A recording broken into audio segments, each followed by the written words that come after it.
நீங்க ஒரு கடையிலயும் பாட்டிலுக்கு 10 ரூபாய் 20 ரூபாய் 50 ரூபான்னு வச்சு நீங்க கொள்ள அடிச்சுக்கிட்டு இருக்கீங்கன்னா நீங்க ரவுடி தான். அரசு நிர்ணயிக்கிற ஒரு டிக்கெட் விலையை விட அதிகமா தன்னுடைய ரசிகர்கள் கொடுத்து வாங்குறத ஒரு நடிகர் ஊக்குவிக்கிறாருன்னா அது ரவுடித்தனம் இல்லையா, நான் ரவுடித்தனமா? நீங்க சொல்லுங்க எனக்கு. குறைந்த விலை நிறைந்த தரம் தங்கள் தேவைகள் அனைத்தும் ஒரே இடத்தில். ஜெயச்சந்திரன். திமுகவை திட்டுறதுக்காகவே ஒரு பொதுக்குழு கூட்டமா அப்படிங்கிற ஒரு கேள்வி எழுப்புறாங்க. நீங்க என்ன சொன்னீங்க? ஒரு தீர்ப்பையும் கோர்ட் அப்படி சொல்லிடுச்சு இப்படி சொல்லிடுச்சு, இதெல்லாம் திமுக ஏற்பாடு செஞ்சது தானே.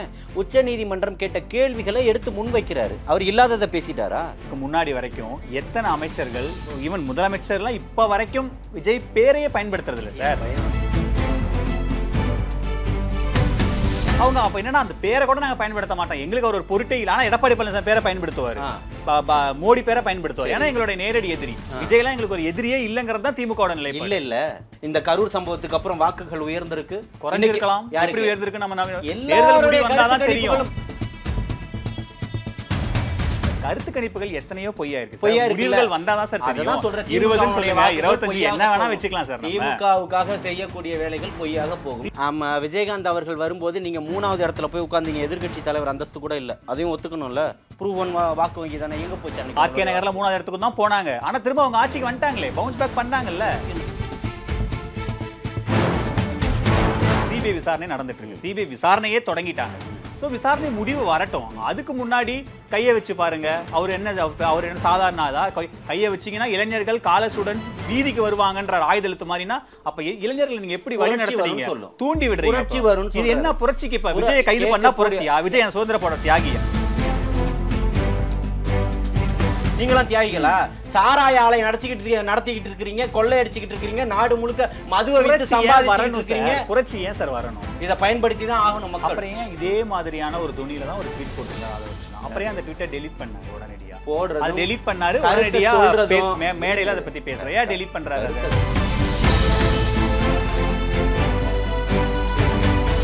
கேள்வி கேட்கலாம். ஏன் இப்படி பேசுறீங்க? அவரு ஒரு மக்கள் பிரதிநிதி, முன்னாள் அமைச்சர், அவரா செந்தில் பாலாஜி தான். சரி, அவரை ரவுடின்லாம் விமர்சிக்கிறது சரிதானா? நீங்க ஒரு கடையிலயும் பாட்டிலுக்கு 10 ரூபாய் 20 ரூபாய் 50 ரூபான்னு வச்சு நீங்க கொள்ளை அடிச்சுக்கிட்டு இருக்கீங்கன்னா நீங்க ரவுடி தான். அரசு நிர்ணயிக்கிற ஒரு டிக்கெட் விலையை விட அதிகமா தன்னுடைய ரசிகர்கள் கொடுத்து வாங்குறத ஒரு நடிகர் ஊக்குவிக்கிறாருன்னா அது ரவுடித்தனம் இல்லையா, நான் ரவுடித்தனமா? நீங்க சொல்லுங்க. படம் எடுத்து ரெட் ஜெயின் ஏன் விஜய் தடுத்து நிறுத்த முடியாது? நான் என்ன கேக்குறேன், விஜயோட எல்லா படத்தையும் red Jain யாரோடதுங்க?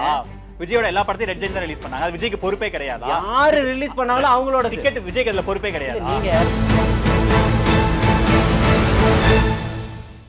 A to B உங்கள் பசியார எங்கள் ருசி பேசும். ஆச்சி ராயல் குலோப் ஜாமுன் பேக்ஸ், ஒன்று வாங்கினால் ஒன்று இலவசம். நியூஸ் கிளிட்ஸ் நேயர்களுக்கு வணக்கம். இன்றைய சிறப்பு நேர்காணலில் நம்மோடு தாவேகா ஆதரவாளர் திரு ஜலீல் அவர்கள் இணைந்திருக்கிறார். அவரை வரவேற்று நிகழ்ச்சிகள் போகலாம். சார் வணக்கம். தாவேகாவுடைய சிறப்பு பொதுக்குழு கூட்டம் நடந்து முடிஞ்சிருக்கு. இந்த பொதுக்குழு கூட்டத்தோட உண்மையிலேயே அதனுடைய அஜெண்டா தான் என்ன?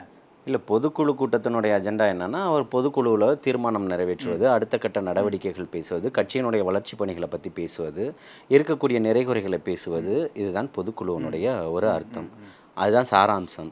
அதன்படி நோக்கத்தில் தான் அது பண்ணியிருக்கு. ஆனால் தாவேகாவோட பொதுக்குழு அப்படி தான் நடந்ததா அப்படிங்கிற சந்தேகத்தை எழுப்புறாங்க. முக்கியமாக திமுகவை திட்டுறதுக்காகவே ஒரு பொதுக்குழு கூட்டமா அப்படிங்கிற ஒரு கேள்வி எழுப்புறாங்க. ஒன்று.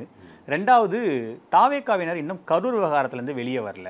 விஜய் இன்னும் அந்த கில்ட்லேயே இருக்காரு. அதனால தான் திரும்ப சிபிஐ விசாரணைக்கு கொடுத்ததுக்கு அப்புறமும் விசாரணை போயிட்டு இருக்கும் போதும் திரும்ப இந்த கரூர் விவகாரத்தை பற்றி எல்லா கட்சிகளும் அதை விட்டுட்டு வேற இடத்துக்கு நகர்ந்துட்டாங்க. ஆனால் தாவேகாவினர் இன்னும் கரூர்க்குள்ளேயே இருக்காங்க. நெரேட்டிவ் நீங்கள் செட் பண்ணது யார் மேலே? யார் வேணால் நகர்ந்து நீங்கள் குற்றவாளின்னு ஐடென்டிஃபை பண்ணி காட்டியிருக்கீங்க. அமுதா ஐஏஎஸை வச்சும் செந்தில் பாலாஜியை வச்சும் நீங்கள் போடுறீங்க. முதலமைச்சர் சட்டமன்றத்தில் சிறப்பு கவன ஈர்ப்பு தீர்மானமாக கொண்டு வந்து அதை சொல்கிறாரு. அப்போது நான் யாரையும் குறிப்பிடலைன்னு சொல்லிட்டு, ஆனால் அதுக்கு இவர் தான் பொறுப்பேற்கணுன்ற வரியையும் முன்மொழிகிறாரு. அப்போ உங்களுடைய ஒட்டுமொத்த அரசாங்கத்தினுடைய அரசு இயந்திரத்தினுடைய வேலையே பார்த்திங்கன்னா அவரை ஒரு குற்றவாளியாக நம்ம சித்தரிச்சிடணும். அதை பாபநாசம்னு ஒரு படம் வந்தது. அது பார்த்தீங்கன்னா ஒரு கொலையை முந்தின நாள் பண்ணின மாதிரி இப்போ பண்ணினதை லேட்டாக ஊருக்கு போனது மாதிரி எல்லாத்தையுமே கமலஹாசன் செட் பண்ணுவார். இப்போ அவர் அங்கே தான் இருக்கார். புரியுதுங்களா? அது ஏற்கனவே மக்கள் நீதி மையம்னு டார்ச் லைட்டை வச்சு எல்லாத்தையும் போட்டு டிவியெல்லாம் உடச்சிக்கிட்டு அலைஞ்சார். இப்போ அங்கே தான் போய் உட்காந்துக்கிட்டு இருக்கிறாரு. இப்போ அந்த மாதிரி உங்களுடைய செட்டிங்கை ரஜினி கேட்பார்ல கேரே செட்டிங்கான்னு சொல்லிட்டு, அந்த மாதிரி உங்களுடைய செட்டிங்காக போய்கிட்டு இருக்கு. அந்த செட்டிங் எல்லாம் இங்கே எடுபடாமல் போயிடுச்சு. உங்களுடைய எல்லா அஜெண்டாக்களும் நீங்கள் ஏன் பதட்டப்படுறீங்க?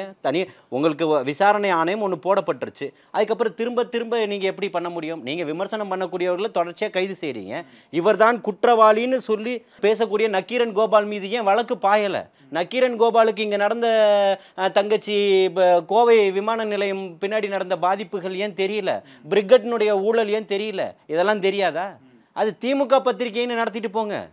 என்ன நீங்கள் உங்களுடைய ஆட்களை வச்சு வாடகைக்கு வாயை கொண்டு வந்து நீங்கள் ஒரு நெரேட்டிவை செட் பண்ணி இதுதான்றதை பண்ணும்போது அவர்கள் மிக மிக ரொம்ப எளிய மக்கள். அவர் என்ன பிரபலமாக இருந்தாலும் எளிய மக்களை தான் களத்தில் இறக்கியிருக்கிறேன்னு சொல்லியிருக்காரு. வந்திருக்கக்கூடிய அத்தனை பேரும் மிகப்பெரிய ஆட்கள் கிடையாது, சாமானிய மக்கள். புரியுதுங்களா? அவர்களுக்கு எல்லாத்தையுமே எடுத்து சொல்ல வேண்டியது இருக்குது. நீங்கள் என்ன சொன்னீங்க? ஒரு தீர்ப்பையும் கோர்ட் அப்படி சொல்லிடுச்சு இப்படி சொல்லிடுச்சு, இதெல்லாம் திமுக ஏற்பாடு செஞ்சது தானே. உச்ச நீதிமன்றம் கேட்ட கேள்விகளை எடுத்து முன்வைக்கிறாரு. அவர் இல்லாததை பேசிட்டாரா? அப்போ என்னன்னா ஏற்கனவே இது எல்லாமே செய்தியாளர் சந்திப்புல நீதிமன்ற வாசல்கள்ல எல்லா பக்கமும் பேசியாச்சு. திரும்பவும் இந்த இடத்துல அடுத்த தேர்தல் வர நோக்கி இருக்கு. தேர்தலுக்கு எப்படி வியூகம் அமைக்கணும், இனி திட்டத்துக்கு எப்படி போகணும், யாரு கவலைப்படணும்? இல்லை நான் என்ன கேட்குறேன், தாவேக்காவினர் தான் கேட்கணும். நான் என்ன கேட்குறேன்னா இதுக்கு யாரு கவலைப்படணும்? அதாவது வேட்பாளர்கள் தேர்வு செய்யணும், மக்கள் பரப்புரை பண்ணணும், தேர்தல் வாக்குறுதிகள் கொடுக்கணும், மக்களை போய் சந்திக்கணும், தேர்தலுக்கு தயாராகணும். இதுக்கெல்லாம் யார் கவலைப்படணும்? நீங்கள் ஏன் கவலைப்படுறீங்க? திமுகவுக்கு என்ன அச்சம்? ஏன் இப்போ கரிசனம்? எதுக்கு இந்த பாவம்? நீங்கள் திட்டுறீங்க, அவங்கள திட்டுறதுக்காக எங்களை திட்டுறதுக்காக ஒரு பொதுவான்னு கேட்குறாங்க. நான் என்ன கேட்குறேன், நாங்கள் எதை வேணா நடத்திட்டு போகிறோம், உங்களுக்கு என்ன பிரச்சனை? அன்னைக்கு போய் அழுதிங்கல்ல, அன்னைக்கு போய் சகலையும் ரகலையும் சேர்ந்து ஒன்றா நின்று அழுதிங்கல்ல. இன்னைக்கு 400 குழந்தைங்கள் மயக்கம் போட்டு விழுந்தாங்களா? அந்த விஷயம் உங்களுக்கு தெரியலையா? ஏன் சட்டமன்றத்தில் ஒரு கவன ஈர்ப்பு தீர்மானம் கொண்டு வந்து இந்த மாதிரி ஒரு பள்ளியில் நடந்துருச்சு, உங்களுடைய துறை தானே, போனீங்களா? அப்போது படத்தெல்லாம் ரிவ்யூ கொடுக்க முடியும். ஹெல்த் மினிஸ்டருக்கு அதுக்கெல்லாம் நேரம் இருக்குது. உடனே தாவேக்கா சார்ந்து ஏதோ ஒரு விஷயம் நடந்துருச்சு, அதுக்கு உடனடியாக எல்லாத்தையுமே அரேஞ்ச் பண்ண முடியும். இங்கேயும் போல ஹெல்த் மினிஸ்டர் என்னன்னா இல்ல பிரதர், கரெக்ட், ஏன் போகல ஹெல்த் மினிஸ்டர்னு கேக்குறேன். இல்ல அது நீங்க விமர்சனமா வைங்க, அதத்தான் சொல்றேன். அப்ப நீங்க ஒட்டு மொத்தமோ திமுக இன்னைக்கு நடக்கிறதே தமிழக வெற்றி கழகத்தை விமர்சனம் செய்வதற்காக மட்டும்தான். இதை தாண்டி உங்களுக்கு என்ன பொழப்பு இருக்குன்னு கேக்குறேன். தாவேக்காவினர் தான் முழுக்க முழுக்க திமுக நாங்க தான் சொல்லிட்டோமே, நீங்க தான் எதிரின்னு. தாவேக்காக்கும் திமுகவுக்கும் தான் சொல்லிட்டோமே. நீங்க தான் சினிமாக்காரர்களை பார்க்க மாட்டீங்களே, செய்திகளை பேச மாட்டீங்களே. நீங்க தான் 75 ஆண்டுகள் பாரம்பரியமாச்சே. அப்பா தாத்தா கொள்ளு பேரம் வரைக்கும் நீங்க வந்துட்டீங்களே. நீங்க உங்களை மட்டும் பார்த்துட்டு போக வேண்டியதானே, நீங்க எதுக்கு இந்த செய்திகள் எல்லாம் பாக்குறீங்கன்னு கேக்குறேன். அப்ப முழுக்க முழுக்க பார்க்கலன்னு சொல்லி பொய் சொல்லிட்டு ஒட்டு மொத்தமா தமிழக வெற்றி கழகத்தை மட்டும் தான் குறி வச்சு பண்ணாங்க. விவகாரத்துக்கு முன்னாடி வரைக்கும் எத்தனை அமைச்சர்கள், ஈவன் முதலமைச்சர்லாம் இப்ப வரைக்கும் விஜய் பேரையே பயன்படுத்துறது இல்ல சார். தாவேக்கா தலைவர் பொருட்டா மதிக்கல, அவர் பொருட்டாவே எடுக்கல, சட்டமன்றத்துல தீர்மானம் தாவேக்கா தலைவர்னு தான் சொன்னாரு, விஜய்ன்ற பேரே பயன்படுத்தல. ஆமா, தலைவர்னு தானே சொல்ல முடியும். அவங்க அப்ப என்னன்னா அந்த பேரை கூட நாங்க பயன்படுத்த மாட்டோம், எங்களுக்கு அவர் ஒரு பொருட்டே இல்ல. ஆனா எடப்பாடி பழனிசாமி பேரை பயன்படுத்துவாரு, மோடி பேரை பயன்படுத்துவார். ஏன்னா எங்களுடைய நேரடி எதிரி. விஜய் எல்லாம் எங்களுக்கு ஒரு எதிரியே இல்லங்கிறது தான் திமுக நிலை. இல்ல நீங்க ஒரு ஜேர்னலிஸ்ட் தானே, உங்க மனசாட்சியை கை வச்சு சொல்லுங்க. இன்னைக்கு அவருக்கு எத்தனை சதவீதம் இந்த கரூர் சம்பவத்துக்கு அப்புறம் வாக்குகள் உயர்ந்திருக்கு? குறைஞ்சிருக்கலாம், எப்படி உயர்ந்திருக்கு நம்ம எல்லாருடைய கருத்து கணிப்புகளும் பாருங்க, மக்களுடைய மனநிலையை பேசுங்க. கருத்து கணிப்புகள் எத்தனையோ பொய்யா இருக்கு, முடிவுகள் வந்தாதான் சார் தெரியும். அதான் சொல்றேன், 20 சொல்லுங்க, 25 என்ன வேணா வெச்சுக்கலாம் சார். திமுகவுக்காக செய்யக்கூடிய வேலைகள் பொய்யாக போகும். திமுக அதிமுக ப்ரூவன் வாக்கு வங்கி இருக்கு சார். தாவேக்காக்கு அந்த மாதிரி இல்லங்கும்போது நம்மளே 20 25 30 30 சொல்லிக்கலாம். 25 ஆண்டுகள் கட்சி. ஆமா, விஜயகாந்த் அவர்கள் வரும்போது நீங்க 3வது இடத்துல போய் உட்கார்ந்தீங்க, எதிர்கட்சி தலைவர் அந்தஸ்து கூட இல்ல, அதையும் ஒத்துக்கணும்ல. ப்ரூவன் வாக்கு வங்கி தானே. எங்க போச்சு அன்னைக்கு? ஆர்கே நகர்ல 3வது இடத்துக்கு தான் போனாங்க, ஆனா திரும்ப அவங்க ஆட்சிக்கு வந்துட்டாங்களே, பவுன்ஸ் பேக் பண்ணாங்கல்ல. நான் என்ன கேக்குறேன்னா, திரும்ப இன்னைக்கு ஒருத்தர் வந்திருக்காருல, திருப்பியும் கோ பேக்னு சொல்றோம். திருப்பி பின்னாடி இல்ல, அந்த கோ பேக் பண்ற அளவுக்கான கெபாசிட்டி பொட்டன்ஷியல் இருக்கு. மக்களுடைய எழுச்சியும் புரட்சியும் அதுக்கு சாட்சியா இருக்கு அப்படின்னு சொல்றேன். அவங்க என்ன சொல்றாங்கன்னா, இந்த கரூர் விவகாரத்துக்கு அப்புறம் 30 நாள் எங்கன்னே தெரியல, எல்லாரும் தலைமறைவு, எல்லாரும் ஓடிட்டாங்க, ஒருத்தரும் கிடையாது, கட்சியே செயலிழவே, கட்சியே ஆக்டிவாவே இல்ல, இருந்துட்டு போகுது. இப்ப இவங்களை நம்பி எப்படி தமிழ் இவர் முதலமைச்சரா எப்படி கொடுக்க முடியும்னு கேக்குறாங்கல்ல. உங்களுக்கு பொருட்டே இல்ல, நீங்க எதை பத்தி பேசுறீங்க? நீங்க போய் ஓட்டு கேட்டுட்டு போங்க, வீட்டுல காலாட்டிக்கிட்டு படுங்க, பிரிகேட் ஊழலை பத்தி பேசுங்க, ஏன் பேச மாட்டீங்க? நீங்க இப்போ எல்லாத்தையுமே இந்த நடக்கக்கூடிய ஒட்டுமொத்த விஷயத்தையும் விட்டுருங்க. கொள்ளடிச்ச பணங்கள் எங்க? எல்லாத்தையுமே ஆதாரப்பூர்வமா நிரூபிக்கிறார்ல ஜெயராமன் அரப்போர். ஏன் கல்குவாரி விஷயத்துல குவாரியினுடைய, அப்ப இது ஜனநாயக நாடு தானே. ஒரு கூட்டம் நடத்துறாரு, அதுக்குள்ள அடியாட்களை வச்சு நீங்க அடிக்கிற அளவுக்கு அப்ப நீங்க எந்த அளவுக்கு இருக்கிறீங்க? அனிதா ராதாகிருஷ்ணனுக்கு எத்தனை குவாரி இருக்கு எனக்கு தெரியும். ஆதாரபூர்வமாக நிரூபிக்க முடியும். முரட்டு பக்தனுடைய பிள்ளைகளுக்கு எத்தனை குவாரிகள் இருக்குது தெரியும். மாவட்ட செயலாளருக்கு எத்தனை குவாரிகள் இருக்குது எல்லாத்தையுமே எடுத்து வெளியிடுறாருல. ஏன் பண்ணல? ஏற்கனவே ஜாகிர் ஹுசேன்னு கொன்னுட்டீங்க. கனிம வளத்தில் திருடுறாங்க அப்படின்னு சொல்லிட்டு அளவுக்கு அதிகமாக திருடினா கொன்னுட்டீங்க. நில அபகரிப்பு வழக்கில் கம்ப்ளைண்ட் கொடுத்தா அவனை பட்ட பகலில் வெட்டி கொள்றீங்க. கிட்ட ஆதாரம் இருந்தால் நீதிமன்றத்தில் வழக்கு தொடருங்க, வழக்கு சொல்லுவீங்க, தண்டனை வாங்கி கொடுங்க, பிரச்சனை அது இல்லை. என்ன கேட்குறேன்னா என்ன பிரச்சனைனா இதை பாருங்க, ஆட்சியும் அதிகாரமும் உங்ககிட்ட இருக்குன்றதுக்காக இதெல்லாம் பண்ண முடியாதுன்றது. ஆட்சி அதிகாரம் எல்லாத்தையும் மாத்திரத்துக்கு ஒருத்தர் வந்துட்டாரு. இதெல்லாம் மாத்திரத்துக்கு ஒருத்தர் வந்துட்டாரு. இதெல்லாம் மாத்திரத்துக்கு ஒருத்தர் வந்துட்டாரு. கவனமா இருந்துக்கங்கன்னு சொல்றேன். இதெல்லாம் சும்மா இந்த நாடகத்தெல்லாம் இன்னும் அரங்கேற்றிக்கிட்டு இருக்கலாம்னு நினைக்காதீங்க. மக்கள் இன்னைக்கு ஒட்டுமொத்தமும் தெளிவா இருக்கு. ஒட்டுமொத்த இளைய சமூகம் இன்னைக்கு அவர் பின்னாடி நின்றுகிட்டு இருக்கு. ஒட்டுமொத்த தமிழக மக்களும் அவரை நம்புறாங்க. இளைய சமுதாயத்தை தூண்டி விடுறீங்க சார். யாருக்கு? அவங்க அமைதியா இருக்கிறவங்கள தூண்டி விடுறாரு ஆதவர். சரி, நான் என்ன கேட்கறேன், ரொம்ப சிம்பிள் சார். சிபிஐ விசாரணை நடந்துட்டு இருக்கு. சிபிஐ விசாரணையே தொடங்கிட்டாங்க. சோ விசாரணை முடிவு வரட்டும். அதுக்கு முன்னாடி கையை வச்சு பாருங்க. அவர் என்ன சாதாரண ஆளா? கையை வச்சீங்கன்னா இளைஞர்கள் காலேஜ் ஸ்டூடெண்ட்ஸ் வீதிக்கு வருவாங்கன்ற ஆயுத எழுத்து மாதிரினா அப்ப இளைஞர்கள் நீங்க எப்படி வழி நடத்துறீங்க? தூண்டி விடுறீங்க. இது என்ன புரட்சிக்கு? இப்ப விஜய் கைது பண்ணா புரட்சியா? விஜய் சுதந்திர போட தியாகியா? கைது பண்ணா புரட்சி வருமா? நீங்களாம் தியாகிகளா? நீங்களாம் தியாகிகளா? நீங்களாம் தியாகிகளா? சாராய ஆலை நடத்திக்கிட்டு இருக்கிறீங்க, கொள்ளை அடிச்சுக்கிட்டு இருக்கிறீங்க, நாடு முழுக்க மதுவை வித்து சம்பாதிச்சுக்கிட்டு இருக்கீங்க. புரட்சி ஏன் சார் வரணும்? புரட்சி எதுக்கு சார்? மக்களை நாசம் பண்ணி வச்சிருக்கீங்களே, அப்புறம் இங்க புரட்சி வராம வேற என்ன பண்ணும்? 2000 கோடியை ஒரு வணிக நோக்கத்தோட அவன் பில்டிங் கட்டி விற்கிறத நீங்க இன்வெஸ்ட்மெண்ட் பண்றான்னு சொல்றீங்க, தொழில் கிடைக்கும், வளம் கிடைக்கும்னு சொல்றீங்க. அப்ப நீங்க ஏமாத்துக்காரர்களை தானே பொய்யும் புரட்டையும் மட்டும்தான் நீங்க சொல்லிக்கிட்டு இருக்கிறீங்க. அப்போ உங்களை போல முகத்திரைகளை கிழிச்சுக்கிட்டு தானே இருக்கிறாங்க. அதெல்லாம் இன்னைக்கு வந்துகிட்டு தானே இருக்கு. ஏன் புரட்சி வரணும்? புரட்சி வரக்கூடிய நேரங்க இது. வரலாற்றை மாற்றி அமைக்கக்கூடிய நேரம். இதை விட்டுட்டா மக்களுக்கான இது கடைசி வாய்ப்பு. அவருக்கு ஒரு வாய்ப்பும் கிடையாது. புரியுதுங்களா? இது மக்களுக்கான கடைசி வாய்ப்பு. இதை பயன்படுத்தி தான் ஆகணும் மக்கள். அப்புறம் ஏன் இதே மாதிரியான ஒரு துணியில தான் ஒரு ட்வீட் போட்டிருந்தார் ஆதவர்ஜுனா. அப்புறம் அந்த ட்வீட்டை டெலீட் பண்ணாரு உடனடியா. போடுறது டெலீட் பண்ணாரு உடனடியா. மேடையில அதை பத்தி பேசுறேன். ஏன் டெலீட் பண்றாரு? சொல்றதும் திருப்பி வாங்குறது அவர்களுடைய சுதந்திரம். அது பிரச்சனை இல்ல. அது பிரச்சனை இல்ல. அதுதான் சொல்றேன். அது வந்து அவர் போட்டிருந்தது இந்திய இறையாண்மைக்கு எதிராக இருந்ததுனால தான் அவர் அதை டெலீட் பண்ணாரு. அவர் பண்ணிருக்காரு இல்ல, அதுக்கு அவர் பதில் சொல்லிட்டு போறாரு. அதுக்கு வழக்கு இருக்கு. அதான் சொல்ல வந்துட்டு இருக்கு. அவர் பயந்து எங்கேயும் ஓடல இல்ல, அங்கேயே தானே இருக்கு. அப்புறம் ஏன் திரும்ப ஏற்கனவே ஒரு தூண்டி விட்டீங்க, டெலீட் பண்ணி திரும்ப இளைஞர்களை தூண்டி விடுறீங்க. வழக்கு போடுங்க. சிபிஐ விசாரணை போடுங்க ஐயா. வழக்கு இல்ல, நான் என்ன கேக்குறேன், ஐயா வழக்கு போடுங்க. கரெக்ட். போட்ட நியாயமானதுக்கு எல்லாத்துக்குமே நீதி கொடுத்துட்டீங்களா? அண்ணா பல்கலைக்கழக மாணவி மேட்டர் மாதிரி இன்னொன்று எதுவுமே நடக்காது நீங்கள் இல்லை. எப்படி இந்த கொலை குற்றவாளிகள் மட்டும் உடனே சுட்டு பிடிக்கப்படுறீங்க? உங்களுடைய ஆட்சி அதிகாரம் நடக்கும்போது ஒரு ஆம்ஸ்டாங் அவர்களுடைய கொலை வழக்கில் சம்மந்தப்பட்டவர்களை யாருமே ஒருத்தரை கூட நீங்கள் சுட்டு பிடிக்கல, எல்லாத்தையும் தானே அரெஸ்ட் பண்ணீங்க. A++ ரவுடி எல்லாம் நல்ல சௌகரியமாக இருக்கான். ஆனால் சாதாரணமான சின்ன வேலைகள் பண்ணான்ல, அவன் தான் சுடுறதும் காலில் சுடுறதும் விசாரணை அப்போ சுட்டு கொல்லப்படுறதும் அவன் தான் படுறான். பெரிய ரவுடிகள்லாம் யாரும் இல்லை. பெரிய ரவுடிக்கெல்லாம் நீங்கள் எப்படி தெரியுமா அட்வைஸ் கொடுக்குறீங்க? அதாவது இந்த தாமிரபரணின்னு நினைக்கிறேன் ஒரு படம் வந்து தூத்துக்குடியை மையமாக கொண்டு வந்து விஷால் அவர்கள் நடிச்சிருக்க படம். அதில் வந்து மனோகரம்மா அவருக்கு வந்து ஒரு தண்டனை கொடுப்பாங்க. எப்பா நீ வீட்டுக்குள்ளேயே வரக்கூடாது, நீ போய் இந்த தேட்டரில் இந்த ஷோ அந்த ஷோலாம் பார்த்துட்டு ராத்திரிக்கு தான் வரணும், அப்போ தான் உனக்கு சோறுன்னு சொல்லிவிடுவாங்க. அந்த மாதிரி தான் இவர்கள் A++ ரவுடிக்கு சொல்கிறாங்க. A++ ரவுடிகளுக்கு பயங்கர எச்சரிக்கை. கமிஷனர் என்ன, டிஜிபி என்ன சொல்கிறீங்க? யாரும் நீங்கள் சென்னை நகரத்துக்குள்ளே வரக்கூடாது. அது கேட்டு உண்மையில் இந்த மாதிரியெல்லாம் ஒரு இதை கொண்டு வந்துடுவாங்களான்றத அப்போ தான் நாம் வந்து தமிழ்நாட்டில் இருக்கோன்றதை நம்ம உறுதி செஞ்சுக்கிட்டோம். அவ்வளோ பாதுகாப்பாக ஏற்படுத்திட்டாங்க. எல்லாம் சொல்கிறதுக்கு உங்களுக்கு வெக்கமாக இல்லையான்னு கேட்குறேன். ஒரு ரவுடியை நீ உள்ளே வரக்கூடாது. அவன் அத்தனை பேரும் சொகுசுக்காரில் இன்றைக்கும் சுற்றிக்கிட்டு தான் இருக்கிறான். எல்லா ஸ்டார் ஹோட்டல்லையும் உட்காந்துக்கிட்டு இருக்கிறான். இல்லை, இது எல்லாமே திமுக ஆட்சி காலத்துல தான் இவங்கெல்லாம் பெரிய ரவுடிகளா உருவான மாதிரி. திமுக ஆட்சி காலத்திலேயே ஏன் இருக்காங்க? மேலேயே வைக்கிறீங்களேங்கிறதானே. திமுக ஆட்சி காலத்திலேயும் ஏன் இருக்காங்க? அதுக்கு பதில் சொல்லுங்க. கௌதமுக்கு நான் சொல்றேன். திமுக ஆட்சி காலத்துல இவங்க வரல.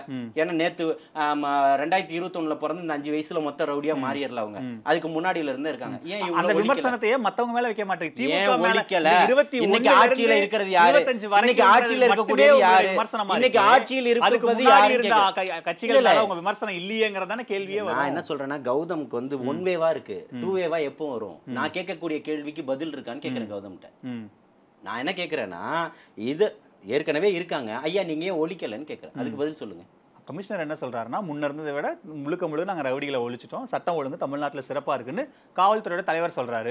அதுதான் நமக்கு அதிகாரப்பூர்வ ஏதாவது ஒரு சேனல், அதுதான் நமக்கு ஏதாவது ஒரு தொலைக்காட்சியை இப்ப போடுறதுக்கு நான் தயாரா இருக்கேன். இன்னைக்கு நேத்து ராத்திரியில இருந்து நேத்து 24 மணி நேரத்துல என்னென்ன கிரைம் நடந்தது? நமக்கு NCRB டேட்டா தான் சார் ஃபைனல் டேட்டா. அவங்க கொடுக்குற டேட்டா தான் தமிழ்நாட்டுல தமிழ்நாட்டுல சட்டம் கொல்லப்பட்டது, சாதி ஆணவ படுகொலை, என் தங்கச்சி பாலியல் வன்புணர்வு செஞ்சு நான் மறுக்கல, நான் எதையும் மறுக்கல. என்னன்னா ஒரு போலீஸ்காரங்க 2 போலீஸ்காரங்களே சேர்ந்து அம்மாவும் பொண்ணு வரும்போது பாலியல் வன்புணர்வு பண்றது, சட்டம் ஒழுங்கு தனிநபர்கள். நான் என்ன சொல்றேன், நீங்க என்ன பண்ண போறீங்க? ரேஷியோ காட்ட போறீங்க.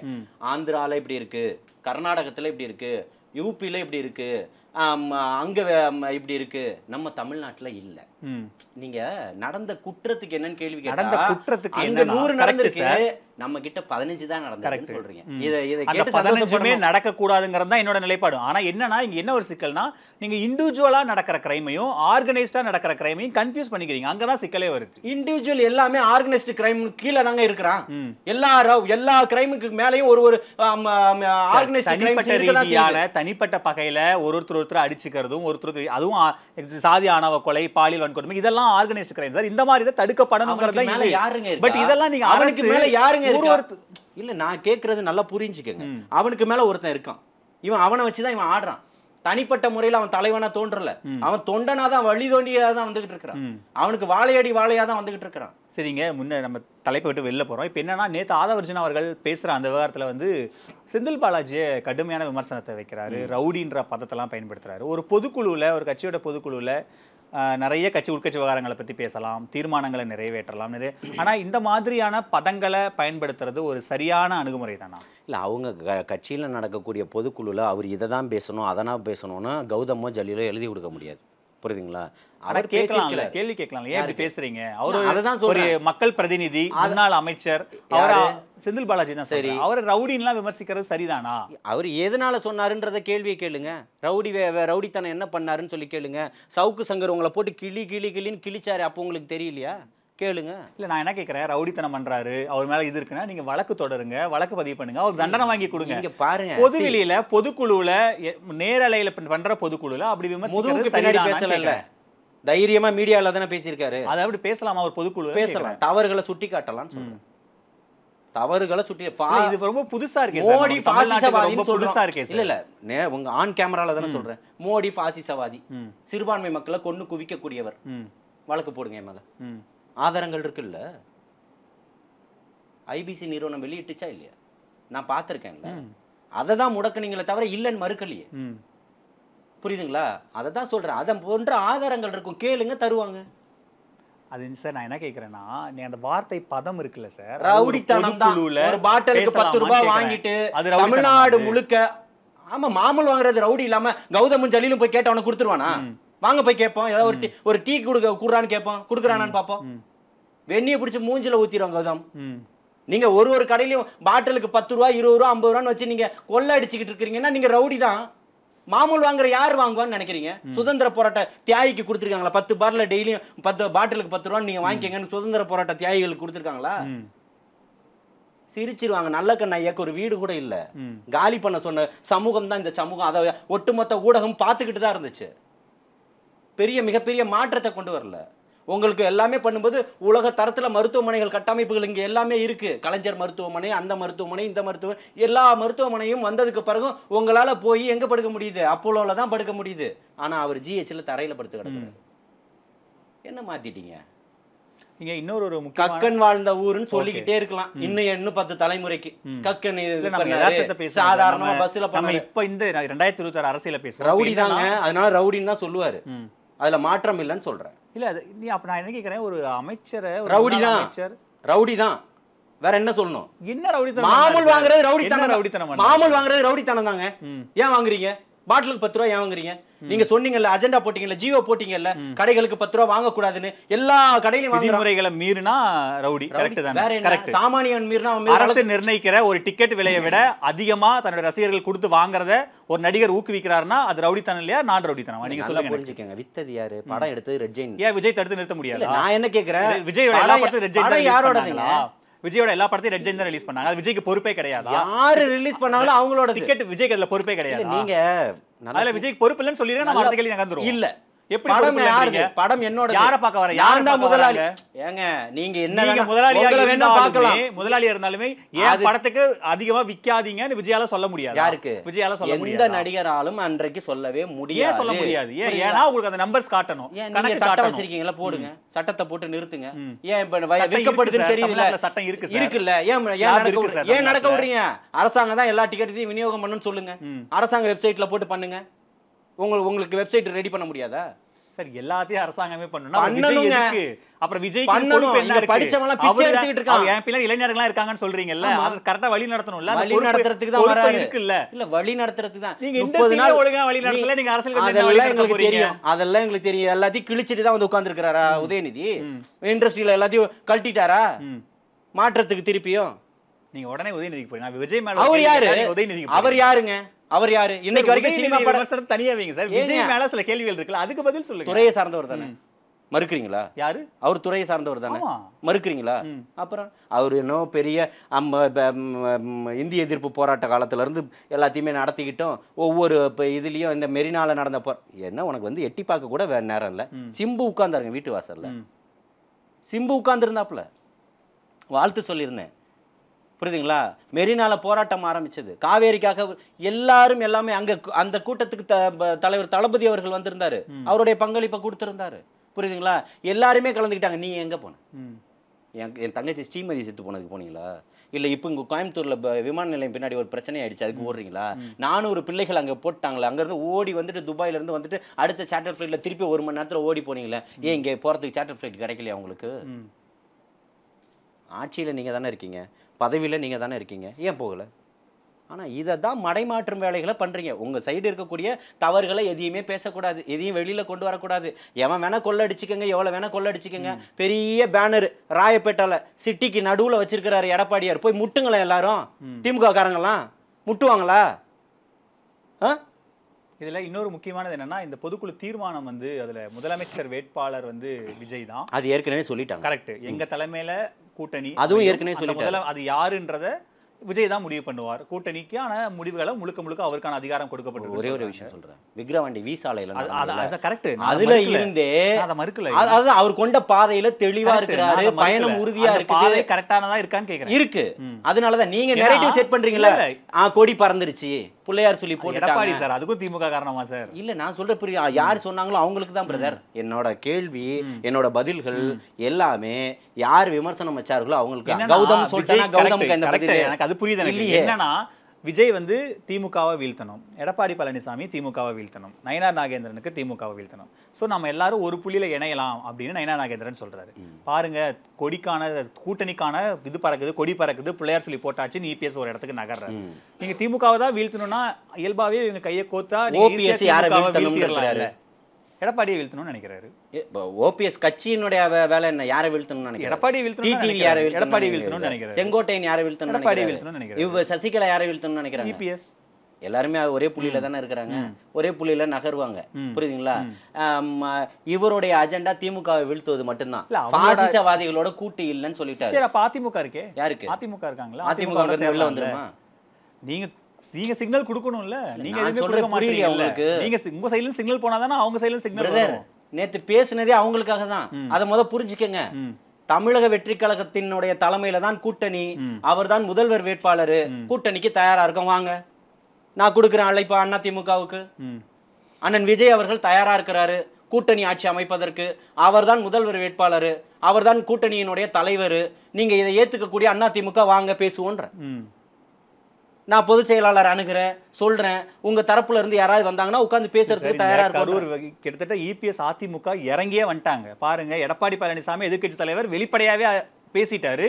2-3 இடங்கள்ல அதை பேசிட்டாருங்கும் போதே அவங்க இறங்கி வராங்க. நீங்க தான் அப்ப இறங்கி வரணும்ல. கொள்கையை விட்டுட்டு போகணுன்றீங்களா? கொள்கையை கொண்டு போய் குப்பத்தொட்டில போட்டுருங்கன்றீங்க திமுக மாதிரி. அதிமுகவோட தானே சேர சொல்றாங்க உங்களை. பாஜகவோட அவங்கள போய் சேருன்னு சொன்னாங்க. பாஜக உங்களை கூட்டணி கூப்பிடுறாங்க, அது வேற பிரச்சனை. அதிமுக யாரோட இருக்கு? பாஜகவோட இருக்காங்க. அப்ப இதுக்கு என்ன அர்த்தம்?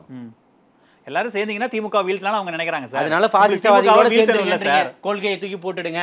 ஏன்னா நாளைக்கு பாசிசம் சொன்னீங்க, இன்னைக்கு பாருங்க, இன்னைக்கு நீங்க போய் சேர்ந்துட்டீங்கன்னு சொல்றதுக்கு 30 நாள் அப்படிதானே ஒரு பேச்சு இருந்தது. 30 நாள் அப்படிதானே ஒரு தொடர்ச்சியா தாவேகா பாஜக சொல்லிட்டாரு போதுன்ற மாதிரி இருந்துச்சு. அதுக்கு பதில் இங்க பாருங்க, திமுகவுக்கு வேலையே இதை செட் பண்ணுறது தான். இந்த மாதிரி இதெல்லாம் நீங்கள் கையாளக்கூடியதில் மிகவும் திறமைசாலி, அதில் மாற்று கருத்தே இருக்க முடியாது. புரியுதுங்களா? அஜித் சொன்னதையே திருச்சி சொன்னவங்க தானே நீங்கள். இப்போ திருப்பி அதுக்கு அஜித் திருப்பி ஒரு வாய்ஸ் போடுறாரு. அவர் தெளிவாக இருக்கிறாரு. என்ன மொழியால் நீங்கள் வந்து இப்போ இது பண்ணுறீங்க, ஆனால் என்ன இந்த ஊருக்காரன் தான் கொண்டாடக்கூடிய காலம் வரும்ன்றதையும் பதிவு பண்ணுறாரு. அவர் எதையும் மறுக்கலை. நேரு ஸ்டேடியத்தில் கத்துனார் பார்த்தீங்களா, அதுலேருந்து இன்னைக்கு வரைக்கும் அவர் கொண்ட கொள்கையில் அவர் உறுதியாக தான் இருக்கிறாரு. ஆனால் நான் விஜய் அவர்களுக்கு வாழ்த்து சொல்லுவேன், அவர் நலன் விரும்பியா நான் இருப்பேன் அப்படின்றத பதிவு செய்கிறாரு. ஸோ அப்போ அவங்களுக்கு எந்த இதுவும் இல்லைன்றீங்க விஜய். நீங்கள் வந்து அஜித்தை கையில் எடுத்துருவோம், அதன் மூலியமாக இது பண்ண. இங்கே பாருங்க, நீங்கள் ஒரு காலி பெருங்காய டப்பாவாக மாறிட்டீங்க. அதை முதல் உணருங்க. மக்களுடைய செல்வாக்கு உங்கள் பக்கம் இல்லை. ஒட்டுமொத்த சிறுபான்மை மக்களுடைய சமூகத்தினுடைய ஓட்டுகளும் இன்னைக்கு அவரை விஜயை நோக்கி நகர்ந்திருக்கு. ஒரே ஒரு உதாரணம் சொல்கிறேன். அதுதான் நீங்கள் கேட்பீங்க கௌதம், எனக்கு தெரியும், ஆதாரம் தரேன். என்ன, ஒட்டுமொத்த இஸ்லாமிய தலைவரையும் முதுகு பின்னாடி வச்சுக்கிட்டு அம்மாப்பட்டினத்தில் வீடுகளையும் பள்ளிவாசலையும் இடிச்சு இஸ்லாமிய மக்களுடைய நெஞ்சில் கம்பி எடுத்து குத்திட்டீங்க, கத்தி எடுத்து குத்திருக்கீங்க, முதுகுல நம்ப வச்சு முதுகுல குத்துறீங்கன்னு சொல்கிறேன். சிறுபான்மை மக்களுக்கான பாதுகாப்பு இயக்கம், நாங்கள் தான் பாதுகாப்பு அரண் எல்லாம் சொன்னீங்களே, ஏன் இன்னைக்கு போக வேண்டியதானே? உதயநிதி போக வேண்டியதானே? இந்த PK சேகர் பாபு அனுப்ப வேண்டியதானே? ஏன் இன்னைக்கு அன்பில் மகேஷ் அனுப்ப வேண்டியதானே? ஏன் அனுப்பலை? ஏன் முதலமைச்சர் என்ன பண்ணியிருக்கணும்? அதை நிறுத்துங்கன்னு சொல்லியிருக்கணும். 50 ஆண்டுகள், ஒரு நாள் 2 நாள் இல்லை. ஆனால் இங்கே இருக்கக்கூடிய பிரிகேட் நிறுவனத்தை உங்களால் காலி பண்ண முடியல. சாஸ்தா இன்ஜினியரிங் காலேஜ் வழக்கு இன்னைக்கு 6 வருஷமா கடந்து போயிட்டு இருக்கு. உங்களால் கையகப்படுத்துறதுக்கு துப்பு இல்லை, திராணி இல்லை. ஒவ்வொருத்தரும் தனிப்பட்ட முறையில் 5 சென்ட் 2 சென்ட் 3 சென்ட் வீடு கட்டி இருக்கான். இறை வழிபாட்டு தலங்களை 50 வருஷமா வச்சிருக்கிறான். அத்தனைக்கும் ஆதாரங்கள் இருக்கு. ஒரே 24 மணி நேரத்தில் நடத்தி முடிக்க வேண்டிய தேவை யாருக்கானது? பாசிச சிந்தனை உள்ள ஆட்சிக்கு மண்டியிட்டு அவர்கள் காலை நக்கி பிழைக்கிறது திமுகன்னு சொல்றேன். இதுல என்னன்னா, நீங்க இந்த மாதிரி அங்க இண்டிவிஜுவல் இஷ்யூவை பத்தி பேசுறீங்க, ஒரு பெரிய பிரச்சனை. ஆனா என்னன்னா, ஒட்டுமொத்தமா ஓவராலா பார்க்கும்போது எங்களுக்கு வேண்டாங்க, எங்களுக்கு வேண்டாம் எல்லா விவகாரம். CAA 27 நாள் கழிச்சு வந்தீங்க. CAA போராட்டத்தினுடைய சென்னையினுடைய ஒருங்கிணைப்பாளர் நான். பேசுங்க, என்ன கேளுங்க. இல்ல என்னன்னா, இது எல்லா 27 நாள் கழிச்சு என்ன கேட்டீங்க? 27 நாள் கழிச்சு நாங்க போய் ஒரு தொங்கணும், அண்ணன் வாங்க, நீங்க வெளிநடப்பு செஞ்சிட்டீங்க, நன்றி. அதுக்கு சேகர் பாபு இதே வாசல்ல 63 போன் கால் பண்ணிட்டு வாசல்ல காத்து கடந்து என்ன கூட்டிட்டு போனாரு தெரியுமா? என்ன எல்லா மக்களும் போய் சந்திச்சிட்டாங்க. என்னன்னா, இப்ப விஜய மக்கள், சிறுபான்மை மக்கள் நம்பணும். ஏன் நீங்க மாறீங்க இந்த கேள்வி? கரெக்ட். எனக்கு என்னன்னா, என் கேள்வி ஏன் இந்த கேள்வியில இருந்து கடந்து போறீங்க? கடந்து போல. என் கேள்வி என்னன்னா, நான் இங்க பேசக்கூடியது வார்த்தைகள் அல்ல கௌதம், எங்களுடைய வலிகளையும் வேதனைகளும் பேசிட்டு இருக்கேன். இன்னும் சிறுபான்மை சமூகத்தை ஏமாத்திட்டு இருக்கீங்க. உங்களுக்கு கொஞ்சம் கூட மனசாட்சி உறுத்தலையான்னு கேக்குறேன். வலிகள் வேதனைய விஜய் கிட்ட எப்படி கொண்டு போய் கேக்குறீங்க? விஜய் எப்படி காப்பாத்துவாருன்னு கேக்குறேன். விஜய் கிட்ட என்ன சோர்ஸ் இருக்குன்னு கேக்குறேன். திமுகவுக்கு ட்ராக் ரெக்கார்டு இருக்கு, விஜய்க்கு என்ன ட்ராக் ரெக்கார்டு? எங்களை அழிச்சதா? எங்களை கூடவே வச்சு கழுத்தறுத்து ரத்தத்தை உறிஞ்சி குடிச்சதா? இதான் ட்ராக் ரெக்கார்டு. வேற என்ன ரெக்கார்டு? வேற என்ன ரெக்கார்டு? நீங்க பாஜக கிட்டத்தட்ட பாஜக அளவுக்கு திமுக கம்பேர் பண்ணி பாசிசவாதி, நீங்க பாயாசவாதிகளா? நீங்களும் பாசிசவாதிகள் தான் அன்னைக்கு சொன்னார்ல, உங்களுக்கு புரியலையா? எங்களுடைய வெளிப்பாடு தான் அவர் வெளிப்படுத்தி இருக்காருன்னு சொல்றேன். இந்த இதனாலேயே சிறுபான்மையினர் மக்கள் விஜய்க்கு வாக்களிச்சிருவாங்களே. நாங்க நிம்மதியாவே இல்லங்க. இந்த சுதந்திர இந்தியான்னு சொல்ற சுதந்திர இந்தியால எத்தனை எவ்வளவு ரத்தங்களை சிந்திருக்கோம், எத்தனை கோடிகளை கொட்டி கொடுத்திருக்கிறோம். ஆனா நீங்க மற்ற மாநிலங்களை விட தமிழகத்துல சிறுபான்மை மக்கள் பாதுகாப்பா தான் இருக்காங்க. வெரி குட், வந்துட்டீங்களா? இப்ப இதுதான் ஸ்மார்ட்னஸ். மற்ற மாநிலங்களை விட பாதுகாப்பா இருக்கீங்க. அங்க 500 பேர் கொல்லப்படுறான். இல்ல கௌதம் பேசுவோம். இல்ல அததான் சொல்றேன். இப்ப கௌதம்க்கு என்னன்னா, அங்க 500 பேர் கொல்லப்பட்டிருக்காங்க, இங்க 100 பேர் தான் கொல்லப்படுறீங்க. ஏன்னா நீங்க காரணம் திமுக உங்களுக்கு பாதுகாப்பு அரணா நீங்க பாசிசவாதிகள் தான். திமுக சிறுபான்மை மக்களை கருவருக்கு தான். முடிஞ்சா வழக்கு போடுங்க, நான் சொன்னதை மறுத்து. ஒரு ஒரு ஒரு உங்களுடைய கட்சியிலேயே உங்களுக்கு சிறுபான்மை மக்களை அங்கீகரிக்க முடியல. நீங்க இப்ப சிறுபான்மை மக்களுடைய பாதுகாவலனா? எங்களை நாட்டையே பாதுகாத்து சுதந்திரம் வாங்கி கொடுத்த கட்டமைப்பு எங்களுது. நேதாஜி சுபாஷ் சந்திர போஸ் கட்டிய படையில ஹைதர் அலி தான் படையினுடைய தலைவனா இருந்தாரு. புரியுதுங்களா? சோ இல்ல சார், நம்ம என்னன்னா வரலாறு பேசணும்னா எல்லாத்தையும் பேசுவோம். எங்களை இன்னைக்கு அழிச்சிட்டு இருக்கிறது திமுக தான். இல்ல நான் என்ன இத தாண்டி போவோம். எங்களை அழிச்சிட்டு இருக்கிறது திமுக. அது எப்படி விஜய்க்கு எல்லாமே தெரியும், எல்லாமே தெரியும். இன்னைக்கு ஒட்டுமொத்தமா 16% வாக்குகளை திமுக அப்படியே சிறுபான்மை மக்கள் வாக்குகளை கனவு காண்டிருக்காங்க. 2021 24 அறுவடை பண்ணிருக்காங்க. ட்ரீமுக்கு வாழ்த்துக்கள். அதுல ஒண்ணும் பிரச்சனை இல்ல. டேட்டா இருக்கு சார். 21 24 டேட்டா இருக்கு சார் நமக்கு. நான் சொல்ற புரியலையா? 24க்கு அப்புறம் வாங்கன்னு. நீங்க ஏன் அங்கே நிக்கிறீங்க? 24க்கு அப்புறம் 2 வருஷம் தானே நடந்திருக்கு. 2 வருஷத்துலயே எல்லா ஓட்டும் அது விஜய்க்கு மாறிடுமா? எங்க 2 நாளையில மாறிடுச்சுங்க. போதுமா? மக்கள் எல்லாம் அந்த பக்கம் தான் இருக்கிறாங்கன்னு சிறுபான்மை மக்கள் சொல்லும் போது, அவர் இஃப்தார் நிகழ்ச்சி நடத்தும் போதே மாறிடுச்சு. இஃப்தார் நிகழ்ச்சியினுடைய ஒருங்கிணைப்பாளரா அண்ணன் பொதுச் செயலாளர் அவர்கள் என்ன அறிவிச்சிருந்தாரு. நானும் அதுல ஒரு ஒருங்கிணைப்பாளர் 4 பேர்ல நானும் ஒருத்தனாக இருந்தேன். புரியுதுங்களா? அன்னைக்கு என்ன நிலவரம், இஸ்லாமிய மக்களுடைய மற்ற பிரதிநிதிகளா இருக்கக்கூடிய திமுகவினுடைய ஊதுகோல்கள் எல்லாம் எப்படி கத்துனாங்கன்றது எனக்கு தெரியும். புரியுதுங்களா? இனிமே இந்த மக்களை எல்லாம் நீங்கள் ஏமாற்ற முடியாது. உங்களுடைய வாக்கு சதவீதம் குறைஞ்சிருச்சு, நாளுக்கு நாள் அதிகரிச்சுக்கிட்டு தான் இருக்குது. மக்கள் ஒட்டுமொத்த பேரும் ஜனநாயக கடமை ஆற்றணும்னு முடிவு பண்ணிட்டாங்க. இன்னைக்கு அயல் நாடுகளில் இருக்கக்கூடியவர்கள் கூட வேலை வெட்டிக்கு போனால் கூட இந்த சந்தர்ப்பம் தான் நமக்கு கடைசியான சந்தர்ப்பம். கிட்டத்தட்ட 40 லட்சம் பேருக்கு மேலே வாக்குகளை போடுறதுக்கு தயாராயிட்டாங்க. ஆனா என்னன்னா இந்த இடத்துல பாஜக எதிர்ப்புல தாவேகா கொஞ்சம் மங்கிட்டாங்கங்கிற விமர்சனத்தையும் வைக்கிறாங்க சார். இந்த பாஜக எதிர்ப்புல தாவேகாவினர் பெரிய அளவுக்கு எதிர்ப்பு காட்ட மாட்டாங்கங்கிற மாதிரி சொல்றாங்க. இங்கே பாருங்க, பாஜகலாம் ஒரு கட்சியே கிடையாது. புரியுதுங்களா? இங்க 4 பேர் அதுவும் அடுத்தவங்க மேல சவாரி செஞ்சு அந்த 4 சீட்டை வாங்கி வச்சிருக்கீங்க. தேசிய அளவுல இல்ல நான் சொல்றேன், தேசிய அளவுலயே நீங்க 3 முறை இருந்ததுக்கு 3வது முறை நீங்க மைனாரிட்டி தான். ஒத்துக்கிறீங்களா? அதுதான் உண்மை. நம்ம அதை ஒத்துக்கிட்டு தான் ஆகணும். மைனாரிட்டி கவர்மெண்ட் தான் நடக்குது. அப்போ உங்களுக்கு தேய்பிரையா தான் ஆரம்பிச்சிருச்சுன்னு சொல்றேன். அப்ப நான் என்ன கேட்கிறேன், நீங்க இந்தியா முழுக்க பத்தி எரிஞ்சிட்டு இருக்கிற விவகாரம் SIR, அதை பத்தி வெறும் அறிக்கையோட தாவேக்கா நிறுத்திட்டாங்க. ஏன் பொதுக்குழுவில் ஏன் அதை பத்தி பேசல? ஏன் நீங்க சட்டமன்றத்துல தீர்மானம் நிறைவேற்றல? மும்மொழி கொள்கைக்கு நிறைவேற்றினீங்கல்ல, ஏன் இதுக்கு கேரளா மாநிலம் நிறைவேற்றி இருக்கு? உங்களுடைய நிலைப்பாடு ஏன் நீங்க பண்ணல? சட்டமன்றம் வரும்போது நிறைவேற்றுவாங்க. அனைத்து கட்சி கூட்டம் நடக்குது. சிறப்பு கூட்டுங்க. உங்களுக்கு என்ன வேலை இருக்குல்ல சார்? உங்களுக்கு என்ன வேலை? அனைத்து கட்சி உங்களுக்கு என்ன சார் வேலை? சார் உங்களுக்கு என்ன சார் வேலை? 400 நாள் நடத்திட்டீங்களா சார்? 200 நாள் கூட நடத்தல சார். அனைத்து கட்சி கூட்டம் நடத்துனாங்கல்ல, ஏன் போல? யாருக்கு? தாவேகா கூட்டத்துக்கு போகணுன்ற எந்த அவசியமும் எங்களுக்கு இல்ல. அப்ப உங்களுக்கு அது SIR பத்தி ஒரு கவலை இல்லையா? நான் சொல்ற புரியலையா? நீங்க மடைமாற்றம் மேலே சரி, நீங்க திமுக இல்ல நெறியாளர், அதை மறந்துட்டு பேசாதீங்க. இல்ல சார், எனக்கு இருக்கிற இயல்பான கேள்விகளை நான் வைக்கிறேன். இயல்பான கேள்விக்கு தான் நான் சொல்றேன். அதை பத்தி கவலை இல்ல. நான் என்ன கேட்கிறேன்னா சொல்றேன்னா, திமுக தமிழக அரசு கூட்டத்தை கூட்டுங்க. கேரள மாநிலத்துல அந்த அரசாங்கம் பண்ணிருக்கு. அதே மாதிரி நீங்களும் தீர்மானத்தை போடுங்க. எப்போ ஒரு வெத்து தீர்மானம் போடுவீங்கல்ல, என்னன்னு? கச்சத்தீவை மீட்போம், இலங்கை தமிழக மீனவர்களை பாதுகாப்போம். இதெல்லாம் ஆல்ரெடி போறதா பொதுக்குழுல தீர்மானம் இருக்கு. அது யார்? நான் திமுகவை தான் சொல்றேன். என்ன இப்போ நீங்க பாத்தீங்கன்னா அதிமுக காலகட்டத்தில் நிறைய மீனவர்கள் விடுவிக்கப்பட்டிருக்காங்க. அந்த எடப்பாடியார் ஆட்சி காலத்துல மீனவர்கள் கொல்லப்படுவது குறைஞ்சிருந்தது. அதை நீங்க ஒத்துக்கிட்டு தான் ஆகணும். இன்னைக்கு ரிப்போர்ட் இருக்கு, நான் எடுத்து தரேன். இன்னைக்கு திமுக காலகட்டத்தில் அதிகரிச்சிருக்கு. இப்ப இது யாருடைய திறமை இல்லாததன் காரணமா? திமுக இது போடலனே வச்சுக்கோங்க. பொதுக்குழுல உங்களுடைய எல்லா முக்கிய நிர்வாகிகளும் இருக்காங்க. யார் இருந்தா? தாவேகாவோட முக்கிய நிர்வாகிகள் எல்லாரும் பொதுக்குழுல இருக்காங்க. SIRனு ஒரு விவகாரம் இந்திய அளவுக்கு பூதாகரமா இருக்கு. ராகுல் காந்தி அங்க கதறிக்கிட்டு இருக்காரு, ஓட் சோரி பண்றாங்க, நம்ம வாக்கே நமக்கு இருக்கான்னு தெரியலன்ற அளவுக்கு பிரச்சனை இருக்கிற பட்சத்துல நீங்க கண்ணும் கருத்துமா எல்லா வாக்காளர் பட்டியல் இருக்கான்னு செக் பண்ணுங்க. எல்லாரும் இது ஒரு பெரிய இஷ்யூ. இதெல்லாம் விஜய் பேசாம BLAன்னு ஒரு மாநாடு ஒன்னு போட்டாங்க. பாலாஜி விமர்சிக்கிறது, கரூரை விமர்சிக்கிறது, அது எங்க உரிமைங்க?